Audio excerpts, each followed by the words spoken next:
Doença periodontal necrosante.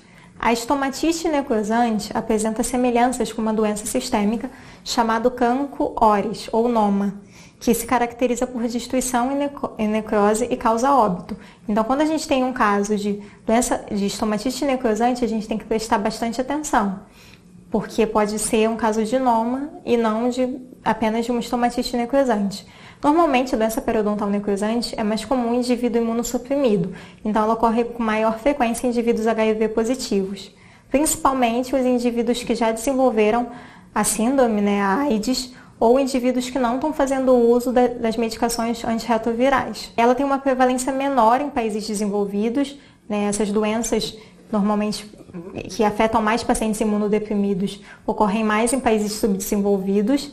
E o diagnóstico diferencial, normalmente, da gengivite necrosante é com a gengivostomatite herpética primária, que é uma infecção viral causada pela manifestação inicial do vírus da herpes simples.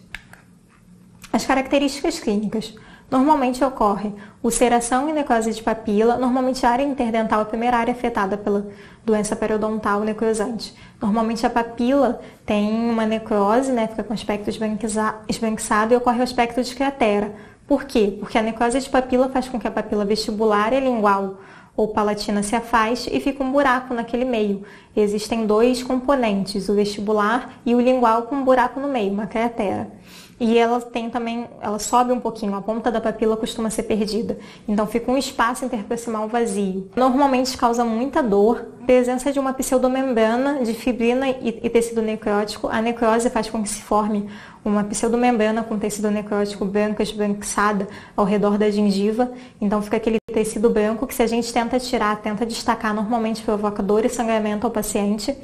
A evolução é rápida, é uma lesão aguda que rapidamente o paciente nota sintomas bastante agressivos.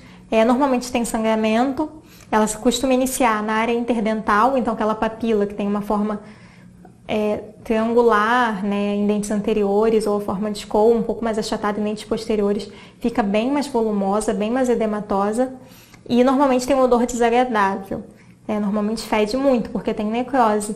Então, o cheiro é muito ruim, o cheiro da degradação de produto orgânico é um cheiro ruim.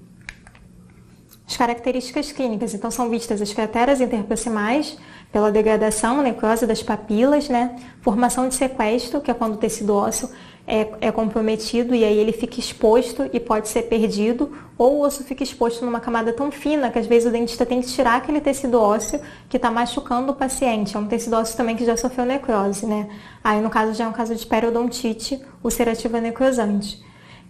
Normalmente o envolvimento de pacientes mucosa alveolar, o envolvimento da forma de estomatite necrosante está relacionado a indivíduos HIV positivos ou a desnutrição severa. O aumento de volume dos nódulos linfáticos pode ocorrer. Normalmente febre e mal-estar ocorrem, além da dor, o paciente tem uma condição de imunidade alterada, normalmente tem muito mal-estar. Deficiência de higiene oral ocorre porque a gengiva fica eritematosa, sangrante e tem muita dor. Então o paciente acaba escovando menos, não consegue usar fio dental porque ele sente muita dor ao higienizar. E formas crônicas e recorrentes podem ocorrer. Normalmente a doença necrosante é uma condição aguda, só que se ela for subtratada, maltratada, se não for resolvida de forma complexa, o paciente pode acabar se adaptando aos sinais e sintomas e ela ficar ali cronicamente. Ficar sempre tendo a doença periodontal necrosante.